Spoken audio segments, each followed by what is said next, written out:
down and welcome to this beautiful university. Please say a huge thank you to President Sandoval, sitting right here. Thank you. Thank you. We've already had a busy day. We got to welcome the State Department here. It was fantastic. So they're taking a full tour of the city of Reno. So he helped me kick that off. So Reno's kind of or Nevada's kind of a big deal today. Yeah? We're kind of a big deal. Anyway, wow. Okay, so let's get the show on the road. I know many of you have been waiting for this, and we are very honored to have all of you here today. Many of you that know me probably know that I am a nonpartisan. I'm a true nonpartisan. And why? Because I like the choice to choose. You know what else I like? I like the choice to choose what to do with my body. How many of you feel the same?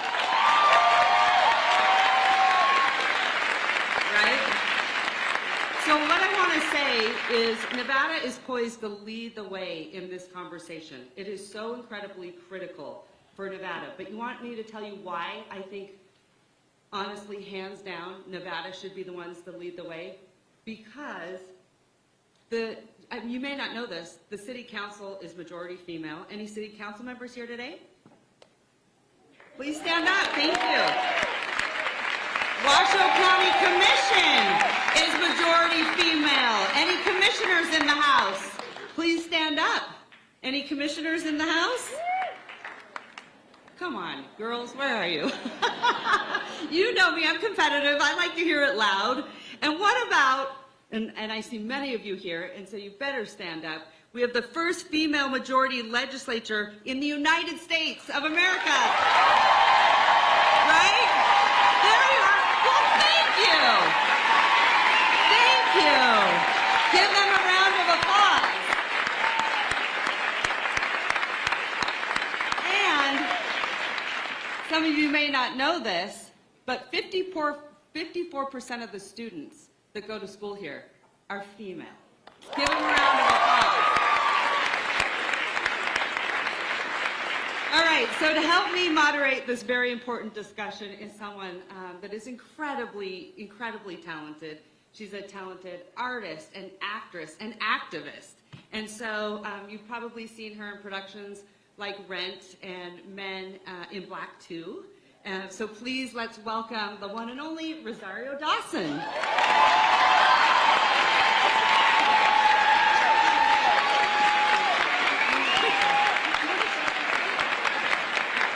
Keep her right here for me. Yeah. Okay? Because it's like kind of a big deal that we get to do this. Mm-hmm. It's a big deal. I mean, I flew in for it. And y'all waited in the cold after it snowed outside for it. So I think we're all pretty excited. But if you're angry about it, you can blame me. I always say everything is my fault. But we did bring snow in April. So, but I have seen it snow here in July. Who's seen it snow here? Raise your hand. See? So, okay. All right. So it does happen. All right.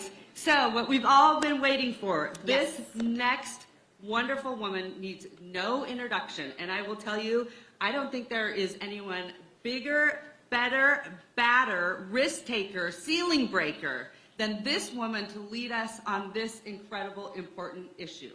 I am incredibly proud to have her here in Reno, Nevada, and there's no one that can probably take her place in anything that she does. So, you get the honors. Please welcome our 49th Vice President, Madam Vice President Kamala Harris.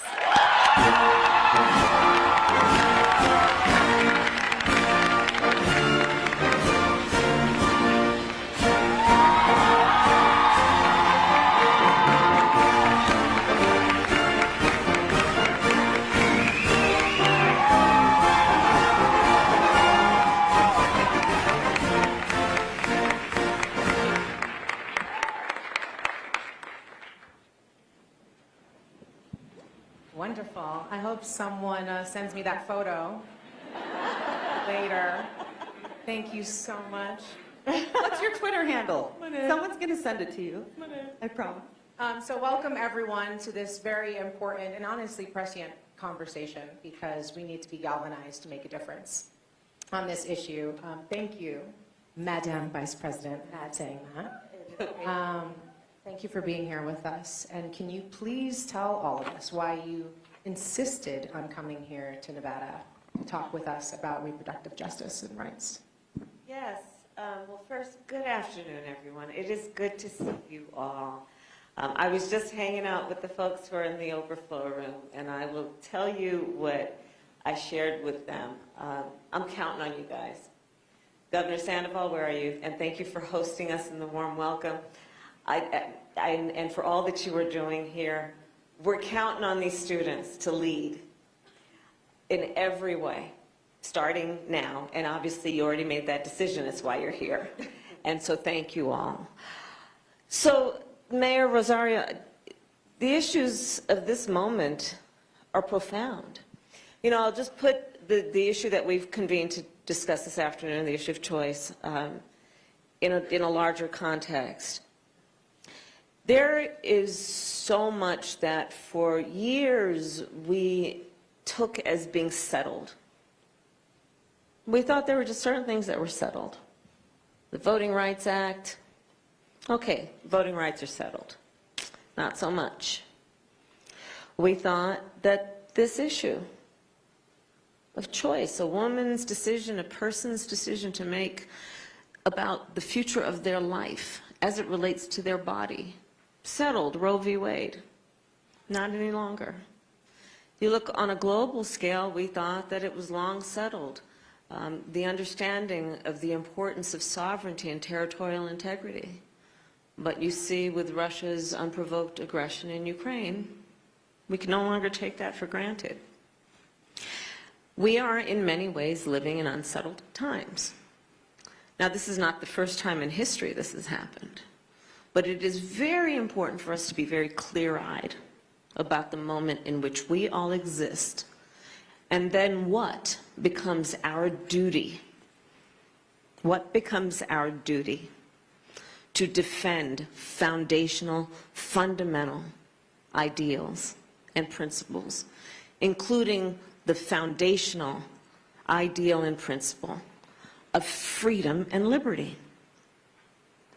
You know, when we think about democracy, and I shared this with the group in the other room, there's a duality to democracies in terms of the nature, I think. On the one hand, incredible strength. When a democracy is intact, the strength that it gives to its people to defend their individuality, their liberties, their rights. Incredibly strong what that does for a people and a society. Democracies are also incredibly fragile. They will only be as strong as our willingness to fight for it.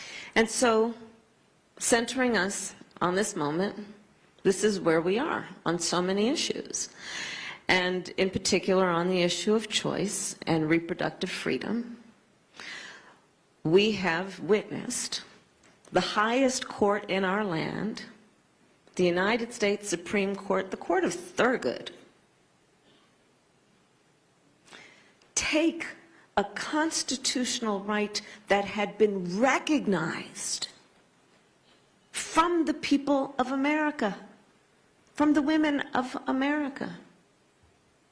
And following that, we predicted it might happen, and it has.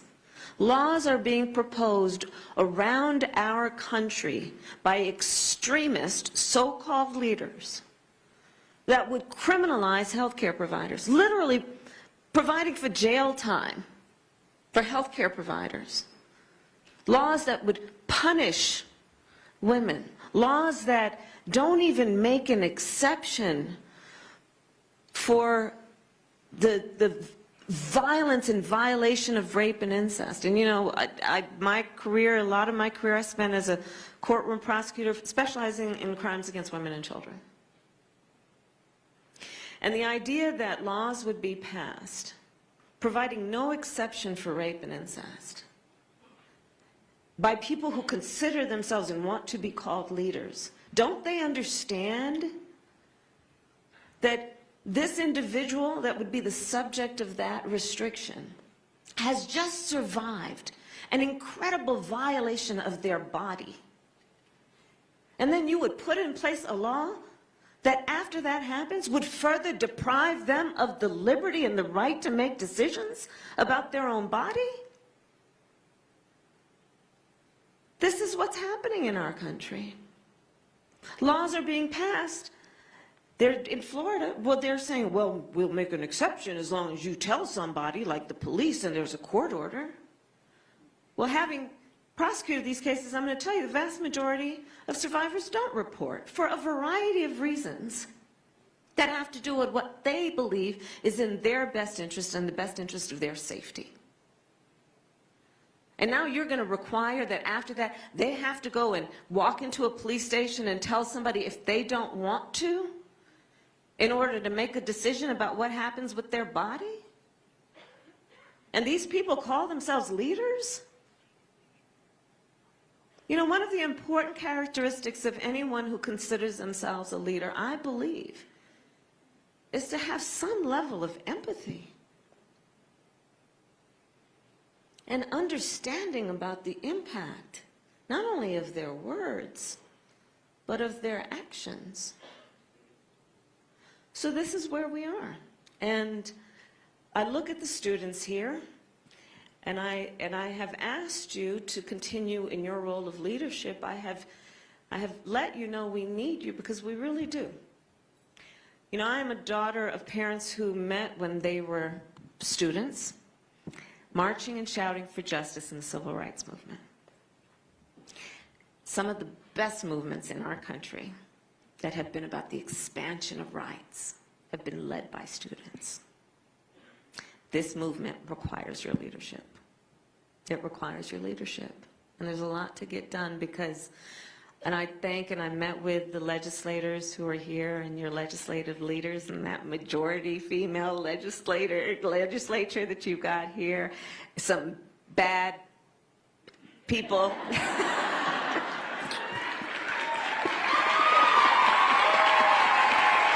They really are. They're so good. And so, you know, you're good here in Nevada, right?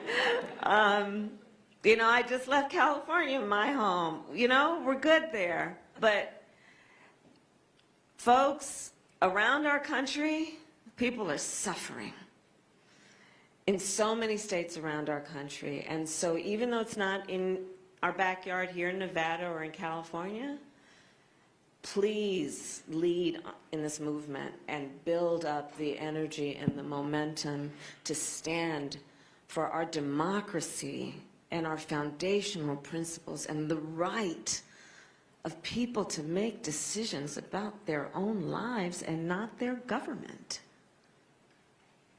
Very true. Give me a round of applause. And you're in Nevada, so we'll let you swear, especially on this issue. It's a big deal.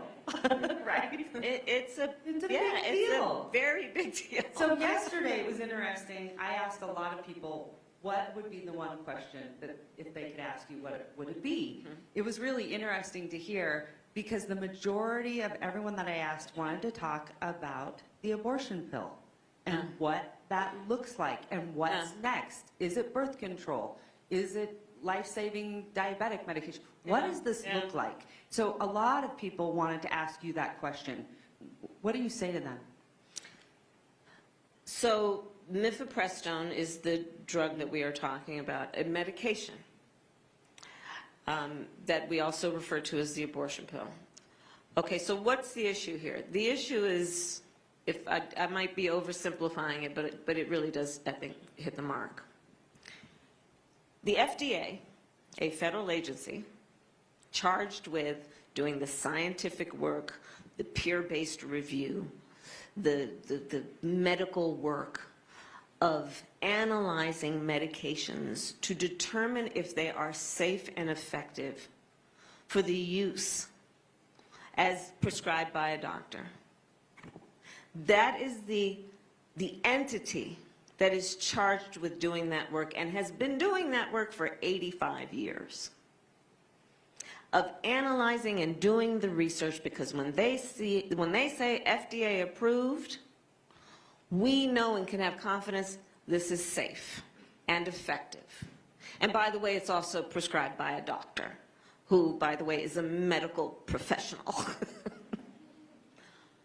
Unlike the politicians who have put forward lawyers to go to a court of law, not a doctor's office, not a medical school, to challenge the efficacy of this medication, motivated by a political agenda. And they've gone and they forum shopped. You know, when you guys, some of you might go to law school, you will talk a lot about forum shopping. Basically, you know, you're trying to pick where you're going to be, where you can go because you think you'll get a better outcome. So they forum shopped and they went to this court in Texas, believing that that judge would do exactly what that judge did, which is to attempt to invalidate this medication. Understand what this means. And, you know, I've been interviewed about it, and reporters will say, well, you know, what's the impact of this? And I say, you know what? Just look in your medicine cabinet. Everybody here, I'd ask you to have a visual image of what is in your medicine cabinet. And for you, for the people you love, might be asthma medication. It might be medication to address heart disease, diabetes, cancer. All of that has been approved by the FDA. So think about the precedent that is now being set to say, based on a political agenda, that you could take that out, basically out of somebody's medicine cabinet. Politicians and lawyers. The precedent here is profound because it is an attack on one of the most important institutions in our public health system. So there's a political attack on our public health system and the integrity of that system. And the impact is not only potentially about anything that might be in your medicine cabinet, and you know, I'm not going to get in your business, but you should just think about what might be in your medicine cabinet. Right? Could be all kinds of things that you need and a doctor prescribed, and that's your business with your doctor, right? And so there is that piece of it, which is the invasion, right? But also, I've talked to many healthcare professionals who are concerned about what the impact will also be on the patient-doctor trust, not only the privilege, but the trust. Physicians are now, nurses are now, healthcare professionals are now concerned that these attacks on public health matters are compromising the ability of people to believe, to trust their physicians and their healthcare providers, out of concern that there might be some exposure to liability. And for what? This medication was approved 20 years ago, by the way, mifepristone. 20 years ago. Has been working as prescribed, has been safe and effective for its prescribed use. And it helps women that are going through like miscarriages and things yes. like that. I don't think people also Yes. realize Yes. how And it's critical- like 1 in 5, I think, pregnancies end up in a miscarriage. So it's not So uncommon can you at all. imagine?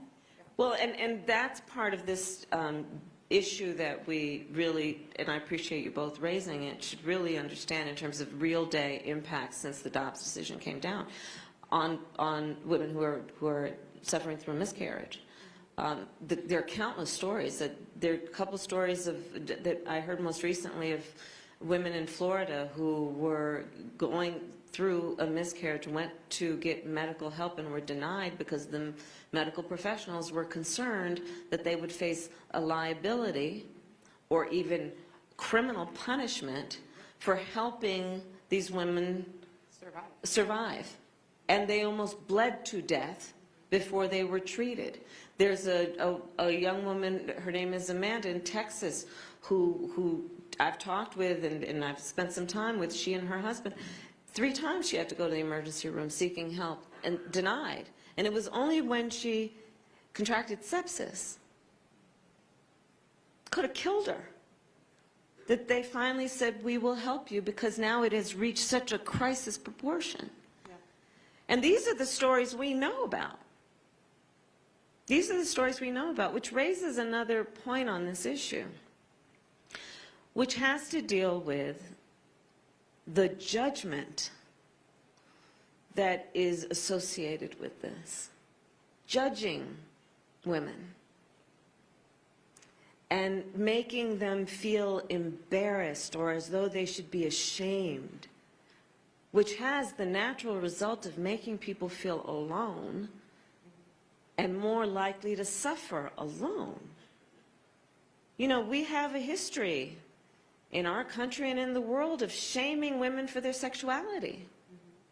That's part of this, right?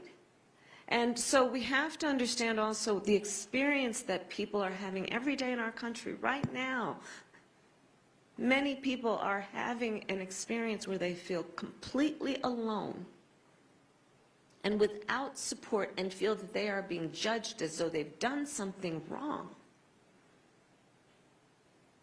So this is all very real. And we have to hear them and see them, even though they may not have the ability to be on the local news every night. We have to know what's happening and feel a responsibility to stand up. I feel like so many people in this room are nodding because they have personal stories of their own or of loved ones who have gone through this. As I'm listening, I'm thinking about my friend recently who was, you know, trying to freeze her eggs. She's trying her, you know, doing everything to have a child, was having pains when she went into the doctor and they realized she had an ectopic pregnancy. Yeah. She would have died had she not been in New York, and her doctor told her had she been in another state, they would have had to ask permission from the court and she likely wouldn't have made it. Right. And now she's expecting her child, which is really beautiful. That could have completely transformed her story. And I really appreciate you bringing up the issues around rape and incest, because, you know, you have a law in Texas that basically says you can do a bounty on a woman for trying to exercise her freedom of choice.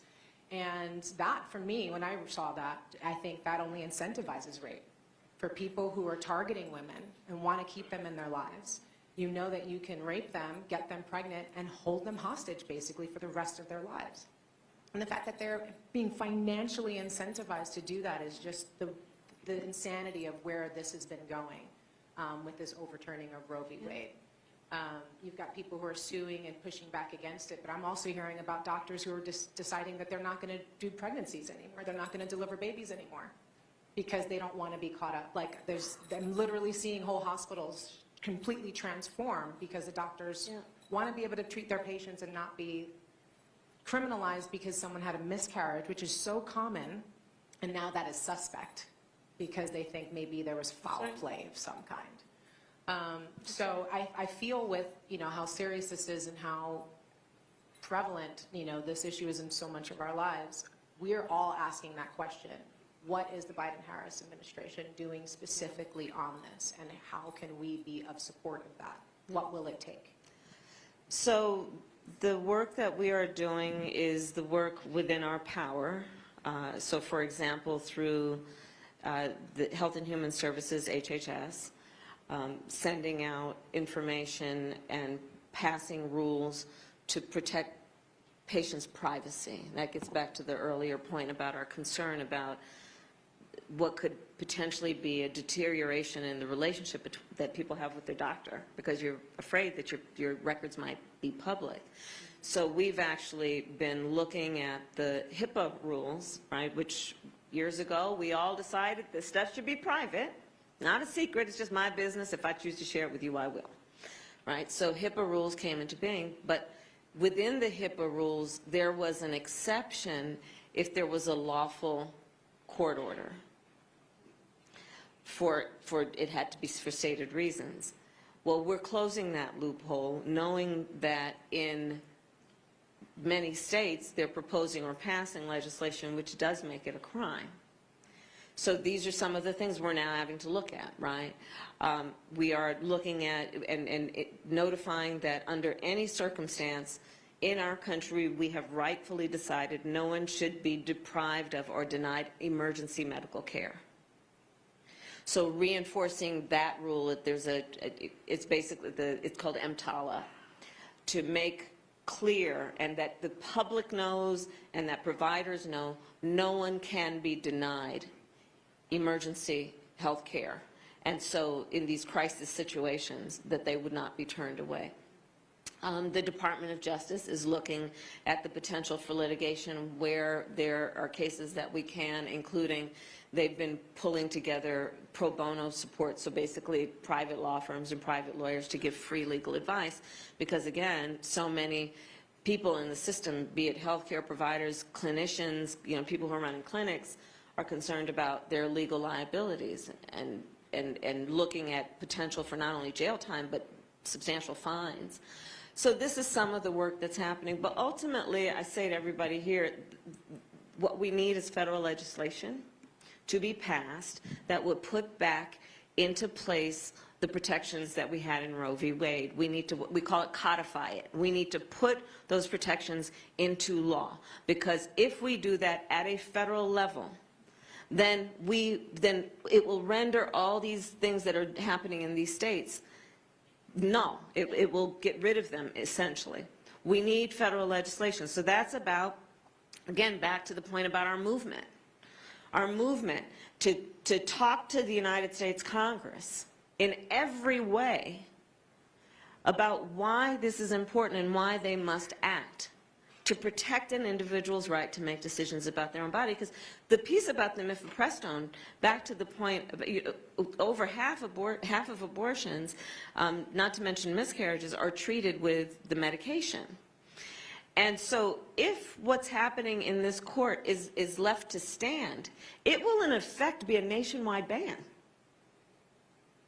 which means it could have impact right here in Nevada.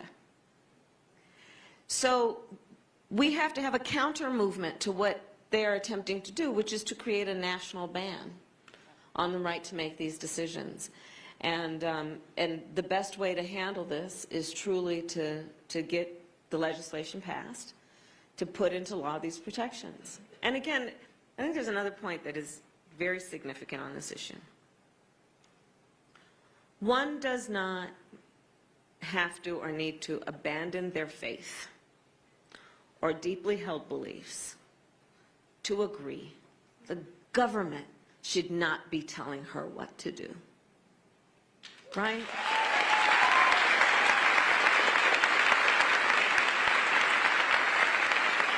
And it's very important. This is not about attempting to convert people away from their beliefs and their faith. It's simply saying the government shouldn't be doing this. That's up to her. And if she chooses with her priest or her pastor or her rabbi or whomever, but not the government and not these people who are passing these laws, who half of them don't even know how women's bodies work. Hello. Isn't that the truth? That is the truth. 100%. Like the 6-week ban? Yeah. I mean, most people will not know they're pregnant. So it is, in effect, an all-out ban, Yeah, right. right? I'm a timeline person, so talk a little bit about like what people always say, like, Mayor Sheedy, when? And I'm like, as mayors, we're like, every day, it's critical every single day. Yeah. What do you think that looks like? And the other thing I want to say, thank you for being so good to Nevada. I know you were here last summer working with our female majority. Right, and Right, again, I and you're applaud giving them. them a And big round of yesterday, what they applause. You see did them? with the proposing a constitutional Yeah. amendment to actually put it into the Constitution, Yeah. they're right here. Yeah. Yeah, Nevada's showing the way. That's what I'm saying. Yeah. We are going to lead. Our voices Yeah. are going to be number one on this issue. That's why we need everyone in this room to be beside us and be activated. So talk about a little bit about what that looks like. Like, how can we help you? Because, listen, one thing I think about Nevada, we aren't scared. Yeah. We aren't No, scared. it's not are your we? way. It's not your No. way. We ain't scared. We're coming. So it's Sounds like New what York. you're doing. It's what you're doing at a statewide level is so important, because it does, when I was speaking with your legislators earlier today, what you're doing here is so important because it is not only about the protection of the rights of the people of this state, but it is an example of the fact that these things can be done and it's the right thing to do. And so it provides the example and also the contrast. And in the contrast lies the ability then, hopefully, to really help people understand what's wrong with what's happening in other places. But what can you do here in Nevada? Do everything that we always know we need to do when we're talking about a national movement. And that means I'm looking at the students in particular and the young leaders here. Use your brilliant ability to communicate and to organize to large numbers of people, to keep talking about this issue. Use your ability through social media to tell your peer groups, because by the way, the largest cohort that will be affected by this are college-age women. Absolutely. And so use your ability to just remind people they're not alone. Use your ability to talk to large numbers of people to say, you won't be judged, you have rights, we will stand with you, we will stand for your rights. And then it's also, look, elections matter. Elections matter. Bottom line, elections matter. And by the way, local elections matter. I mean, especially in these states that are passing. Tremendously so. Right? Mayor. But in states that are passing these laws that are making it a crime, who your sheriff is matters. Who your prosecutor is matters. Who your attorney general is matters. Who your governor is matters.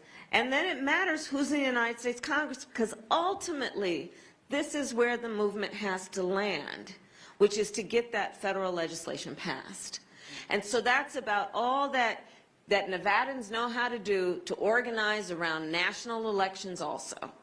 To make your voices heard, that if people are going to go to Washington, D.C. to represent you, they got to do the right thing and protect your rights and your freedoms. Yeah, very true. And I always say, people don't realize like how local leaders can really mess up your day by putting a street light in the middle of your street. Or not filling a pothole. Right. But we can have the biggest impact. And not only that, we're so close to people. Yeah. Every single day, we see them in our grocery stores, Little League fields, things like that. We truly are a community. That's right. And that's where I think you have to organize and energize, is right here at home in your community. That's right. And it's interesting to me that people always pay, much more attention to sort of on the federal side, but right here locally is where we can have the massive amount of impact. Local and statewide, it's where it's at. Especially, remember the Dobbs decision really was about pushing it to the states, and understand that there's a bigger thing at play here too, which is about states' rights. So there are going to be people who would like to say that, oh, it should be states individually making decisions about big issues, and that we shouldn't have any universal kind of national approach and standards to things like climate change. Understand that there are many layers to this issue, including an attempt to change the way that we think about national standards, to say, oh, okay, no, leave it to each state to make their decision, and how that could carry over into other issues like, I don't know, EPA standards, things like that. Mm-hmm. Well, I mean, since we're talking about reproductive freedom, it would be remiss not to mention and talk about the galvanization that's happening, especially with young people around gun violence. Yeah. And you talk about the movement and the moment that it is. Yeah. And here in Nevada, sorry. Nevada. We Nevada. practiced this back there. What happened? Did I do it? I did it. Nevada. God, I did it right the first time, right? Yeah. Okay, Nevada. No, I got it. Okay. This is especially important because obviously one of the largest, deadliest mass shootings in modern history occurred here October 1st, 2017. So you speak a lot to movement, right? Mm-hmm. And we're seeing a lot of traction in young people who are really galvanized around that issue. So please do speak to that. And also speak to exactly what we were just saying, which is, on these midterm elections, when we don't have, the media covering it as much as we have a, national, election, we don't show up. And so on this issue of reproductive justice, I don't feel like I'm seeing the same kind of masses and numbers showing up on this. And in the same way as when you're traveling to a different state, you don't want a state deciding whether or not it's okay for you to get shot there. And you don't want to be found out that your ectopic pregnancy is going to kill you because you happen to be visiting or going to a different university school from a state that has different laws. So on the issue of gun violence, a report came out recently, the most recent report. Gun violence is the #1 killer of children in America. #1 killer of children in America is gun violence. 1 in 5 Americans knows someone who died because of gun violence. 1 in 5. Think about that. I was in Nashville, Tennessee recently. I went the day after they tried to expel 2 members of the Tennessee Three, and the Justins in their 20s. And, I'm sure everybody's familiar with what happened there, but those legislators, the 3 of them, were simply trying to discuss and require debate on the issue of reasonable gun safety laws. And unlike here, the majority of the legislature there doesn't have the kind of courage that the majority of the legislature has here. And so what happened, because it is definitely I was going to say a word I shouldn't say, but it was a move that was not a courageous move. They basically turned off the microphones. They literally turned off the microphones on these legislators trying to debate the issue of gun safety laws, like, I don't know, the gun safety law that says that we might want to think about banning assault weapons because they're weapons of war.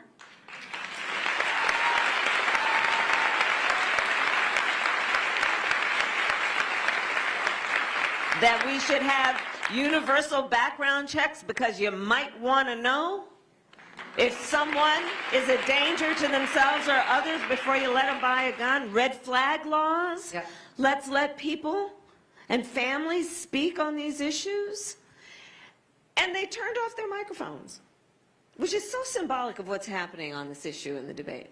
So you don't even want to have the discussion.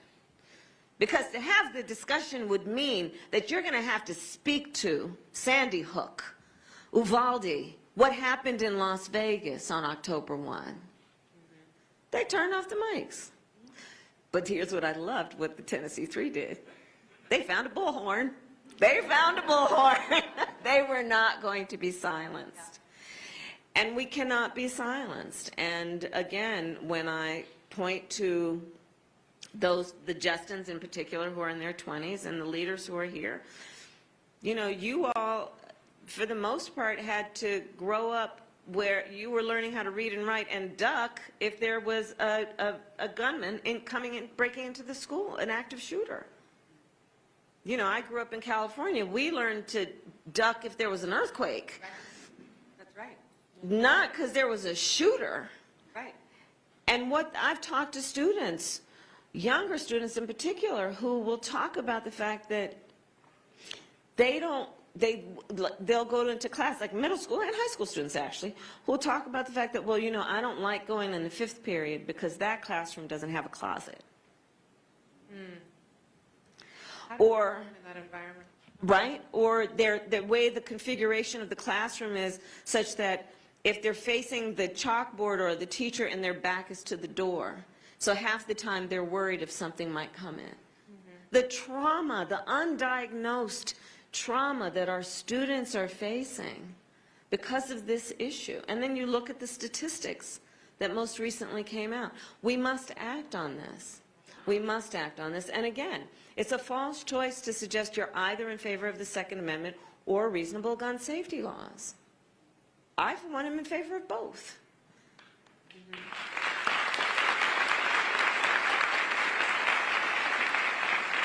So, a lot of work to do, and to your point, the movement, but, I look at a lot of the students who have been leading on this, have been, going to Washington, D.C. and marching on state capitals. Keep it up, keep it up, keep it up. Because it matters and it will make a difference. And I think ultimately with all of these movements, we have to remember, there's a saying that Coretta Scott King had that I'll paraphrase, that I love, and I say it a lot.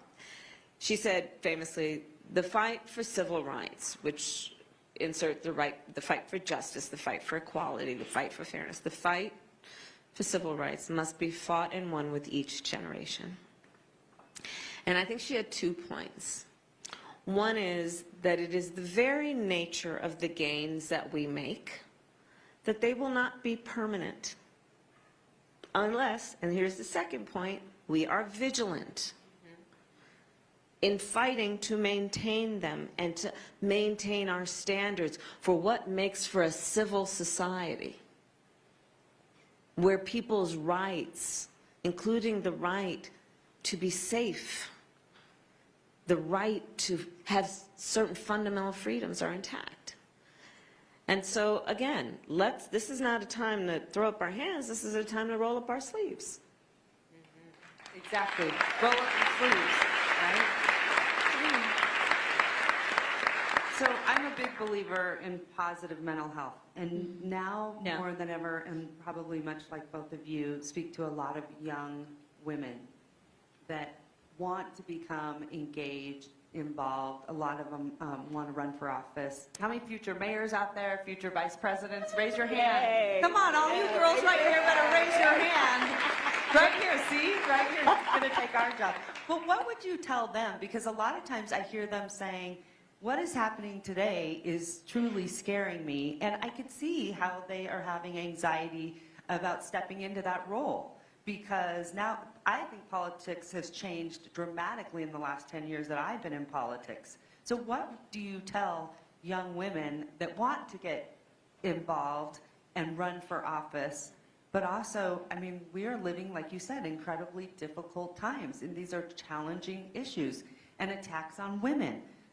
So what do you tell them? Well, a few things. One, have ambition, go for it. Yeah. And don't ever be apologetic for having ambition and dreaming with ambition. That's a good thing. It's good for our country that you have ambition and aspirations. It is good for our country. I was with Governor Sandoval meeting with some of the students here who are student leaders, and we talked also about, I talked with the students about the importance of knowing you're not alone, right? So for many of us, there will be many times when we walk into a room and we're the only one like us in that room. The only one with our life experience or our background or looks like us. And it is very important that you never walk in those rooms and feel alone, because you are not. We are all in that room with you, and we are applauding you. And we expect you to walk in that room chin up and shoulders back, because you carry our voice with you. And that is your responsibility and your duty, and we're so proud of you.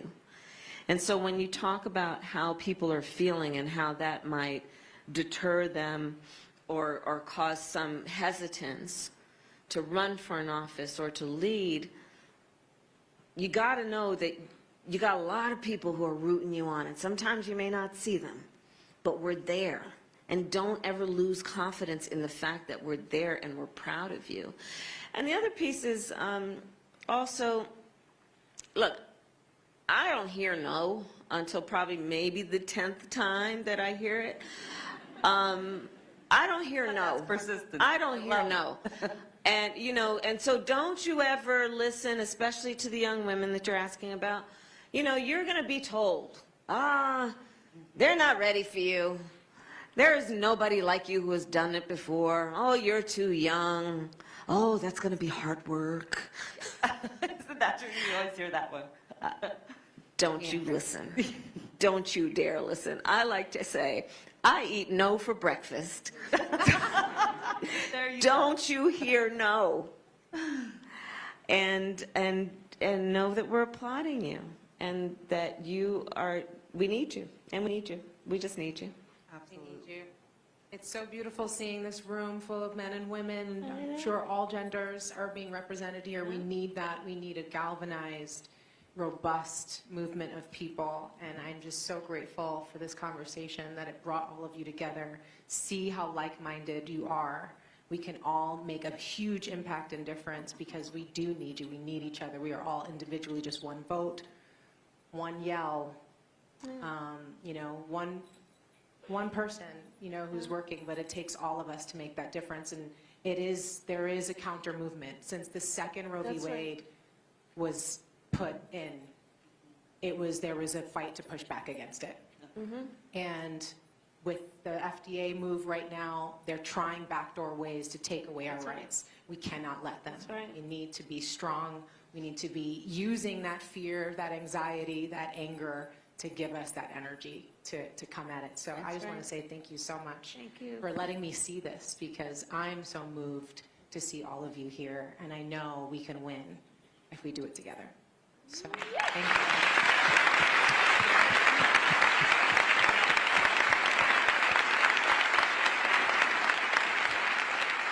Talk about being told no. I love your yes. I love how you turn your nose into yeses. So thank you for saying yes, for having this conversation with us. We must. And my final point before we part today is when I talk about the importance of this movement, and we talked about it in terms of not only the people of this state, but around our country, but this is also having global impact. So as your vice president, I have now met with over 100 world leaders, presidents, prime ministers, chancellors, and kings. And here's the thing. When we walk in those rooms representing the United States of America, we walk in with a certain authority to talk about the importance of democracies. And we walk in those rooms then, and we talk about the importance of rule of law, human rights, because we have rightly held ourselves out to be the strongest and greatest democracy. And so we have held ourselves out to be a role model of what that means. Well, this is an auditorium full of role models. So here's the other thing we know about being a role model. People watch what you do to see if it matches what you say. And in that way, one of my great fears about this issue in terms of its global impact is that authoritarian rulers, dictators, will look at their people who are fighting for their rights and say to them, you know, you wanted to keep holding out the United States? Well, look at what they're doing. You be quiet. What is happening right now in our country, I would argue, will have an impact on people around the globe in some way. The stakes are very high. And we are up to this. We like a good fight when it's a fight for freedom and liberty. We like a good fight when it's about fighting for people's rights and their dignity and their right to self-determination. That's who we are. So we are up for this. So let's get out there and do what needs to get done. And for the folks here, I'll say just do it the Nevada way, because you guys know how to get stuff done. Thank you.